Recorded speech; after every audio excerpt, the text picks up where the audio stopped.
Puwede naman po talagang manood ng sarili nating video. Pero isang beses lang. Pero kung makarami naman kayo, pero isa lang po ang count nyo. At saka tayo po pwedeng mag-likes or mag-heart react. Kauna-unahan, tayo syempre ang manonood at tayo ang magre-react sa ating video. Ganun po yun.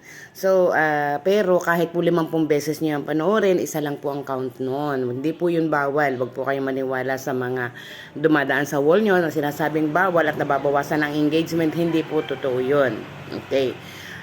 Dahil nga po, deep po ba, nagmononotif si Meta na you can watch your video and make another one. Okay. So, ibig sabihin, pwede mong panoorin ang iyong video once lang, pero isa lang din ang count noon. Okay. Wag kayo maniwala doon sa nagsasabing hindi pwede. Pwede rin kayo mag-heart react. At sino ka po naman talaga ang unang mag-heart react diyan at sino po unang magla-like sa ating video kundi tayo. Ano po? Kaya, ayan, yan po ang ang dapat nating gawin. Bago sila mag-likes, bago sila mag-heart react, bago sila manood, tayo munang sarili natin ang manonood ng ating video. Malay nyo merong mali, edi pwede nating gawa ng paraan, pwede nating i-delete, pwede nating ulitin, ganun po para hindi naman po nakakahiya kung pero lahat naman nagkakamali, wala naman perpekto di ba? Di po ba? Sa ating mga pagre-reels na ito, walang perpekto. Sa totoo lang. Kahit mga tutorial, hindi mga perpektong mga yan. Okay? Marami din po silang issue. Hindi lang po natin alam.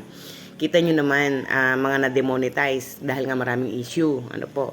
Pero hindi natin alam. Kaya pasalamat naman tayo at hindi tayo nakasali sa mga demonetization na yon. Okay. Yun po ang ating ipagpasalamat kay Meta dahil hindi po niya tayo nakasama sa ganun. Hindi po natin alam, marami din po silang mga mali. Okay. Dahil nga po, nag-tutor sila, ang akala nila yung lahat ng tinuturo nila ay tama. Pero hindi po, marami din po silang mali. Okay.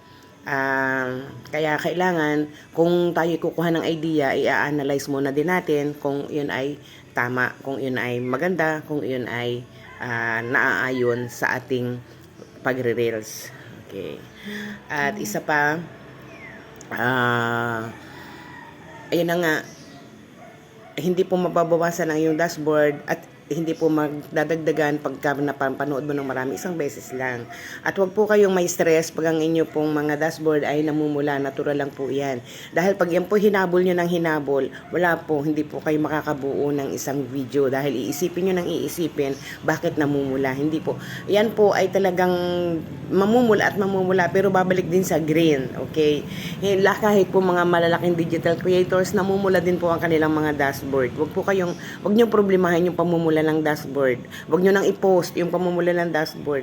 Ako nga never ako nag-post na namumula yung aking dashboard. Dahil hindi talaga po naman wala pong makakapagsabi kung bakit namumula at bakit namimerde yan. Kahit anuman dami nating beses mag-engagement sa iba, anuman daming beses natin manood ng reels ng iba, mamumula at mamumula po yan.